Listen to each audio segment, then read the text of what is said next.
All right, so here we are, the sad final episode of the Twilight Zone. This is not the literal final episode, but it is the final episode for us because we did 1, 2, 3, and 5, and this was us going back for season 4 because that was only available on DVD, not on Netflix, as we watched the rest. So here we are, though, for season 4, episode 18. And what a sad ending it is.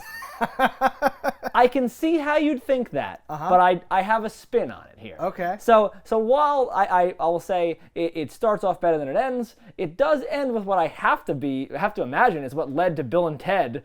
Someone saw this and went, oh my God, this is a concept. I'm going to use this. And Bill and Ted is a fantastic movie. How many times in your life do you have the opportunity to see William Shakespeare punch in the face Burt Reynolds? Is that Burt Reynolds? That's Burt Reynolds. He looked like, who's that guy? And the camera hung on him in a way where I was like, you're famous. Who are you? Burt Reynolds. Oh, you're thinking of Burt Reynolds. He even had a name. It was Rocky Road. Yeah. And I was like, that sounds like an actor from that time period. I'm like, is that a thing? Like a famous guy. Because he was supposed to be what, like the I'm fucking what the fuck is his name? Steve McQueen, James Dean. Yeah, James Dean character, I think. Yeah. Who's like, what's my motivation? Stella. Like one of those fucking guys. Yeah. This episode is dog shit. It sucks in every possible way. I agree with you. Bill and Ted is now worse because it's actually like a ripoff, but it's not an original idea. So thank you for breaking my heart there. I think the opposite. I think it is fantastic because it brought us into the world. It is the father of the Bill and Ted movies. I certainly hope so, because that means that it has some reason that that's it exists. The redeeming quality. Like that. That's all it's got going for it. Okay. And they were like, after this, you know what? Go back to a half an hour. And like that's also a good thing.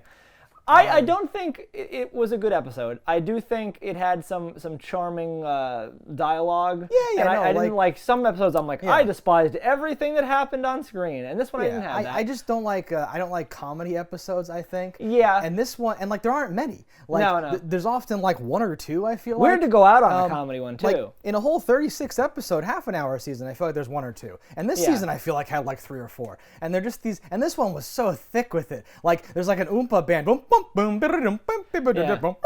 And like walking around, I'm like, this is awful. This is and it's like, oh, black magic, oh, whatever. Oh, is there gonna be? Nope, it has nothing to do with anything. There's no reason why there's black magic involved at all.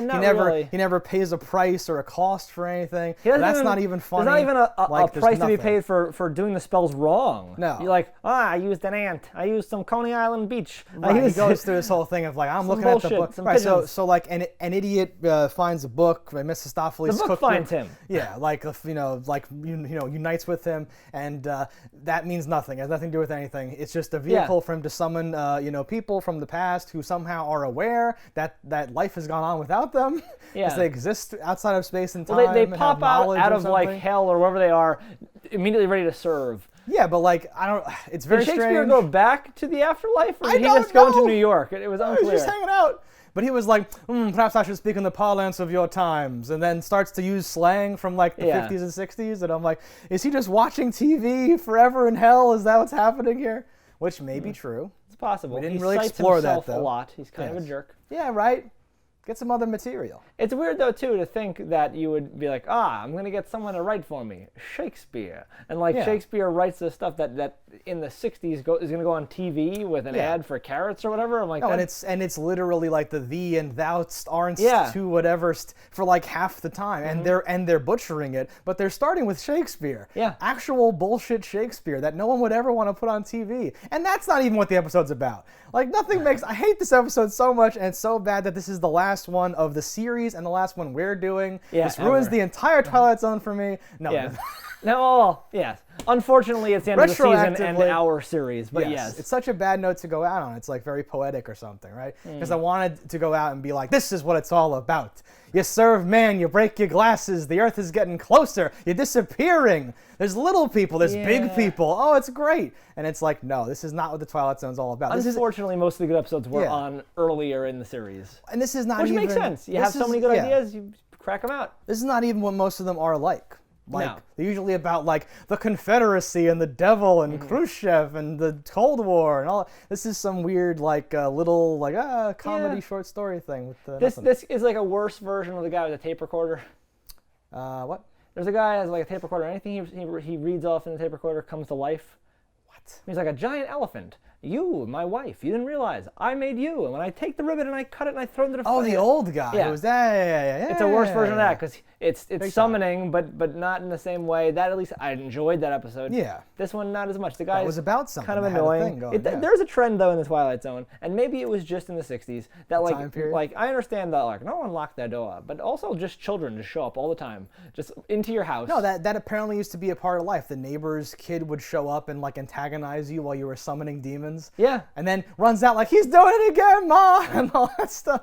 Once Mrs. McGillicuddy finds out you're summoning Satan, you're gonna be toast, mister. Now you'll get out of here. Like, it's crazy. There were a couple of good insults in this one, why don't you walk into traffic against a red light? Yes. And then the little girl got him with one too. I can't remember what her name was. Well, she keeps like correcting his vocabulary because he keeps using words like dramatically out of whatever. Like trying to use a word that's like a little smarter than he can handle and fucking it up royally. Exactly. Everyone hates this guy and he sucks.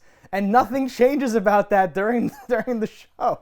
The most unrealistic thing might just be that he's able to sit into his boss's office for like more than a few moments pitching ideas that are terrible.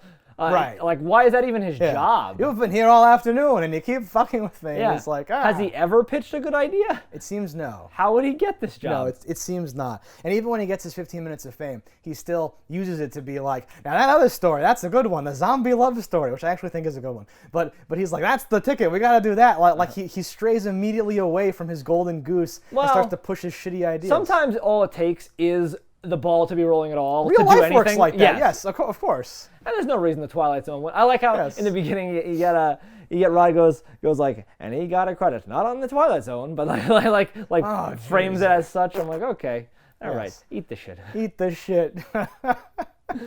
Oh man. So yeah, I'm very disappointed. It is a disappointing note to end on. I will definitely admit that. I didn't think it was the worst one of the season by far. Yeah. I think there are a lot worse in general. The ultimate crime with anything is to be boring, and this has given me a lot of energy and stuff to talk about. So in that way, it can't be the worst episode. The worst episode is one that I forgot and will never think about again, right? So this is not that. Well, there are ones that I forgot now, but at the time were torturing me to watch. Yeah, exactly. And in this season of hour-long episodes, there were a couple of real chores to get through. I didn't think this was a chore to get through. Right. I just didn't enjoy it. Yeah, I would never be able to think of them all off the top of my head. No, like the acting. One of those is by definition the worst because it made no emotional impact on me whatsoever. And was nothing to me, right? Or is the worst one that I can't even forget it. It's so bad it keeps me up at night. That's got something going. Yeah. All right. But yeah, that was the ride of the Twilight Zone. The Twilight Zone is great. As a show, it's awesome. There's a lot of cool stuff. There's a lot of great ideas and everything like that. The show, as you will know, that's not season 4, is digestible and small and easy to watch. And there's that marathon. I don't even know if television exists anymore, but you can have your own marathon on Netflix as of this recording. Exactly. No, the show is great. It definitely is something you should watch. You'll see how this show inspired so many of the things you do know and love throughout the next 60 years. Eventually Bill and Ted. That's great. Exactly. Learned that today. Didn't know that. I'd never seen this episode before. That's wonderful. Yeah. That's about that. That's it. All right, guys. Thanks for joining us on this ride. If this is the first time you're here, go back and watch all the rest of them. If not, die in a fire. Go watch the hundreds of videos. Imagine this is the first one. Yeah. You watched everything. What? I think it was 160 episodes or something. It was 36 times 4 plus 18. It's a lot. Yeah. How many is that? It's a lot. Hello, internets. I just love watching Justdaggers. If you've enjoyed this video as much as I have, click that subscribe button.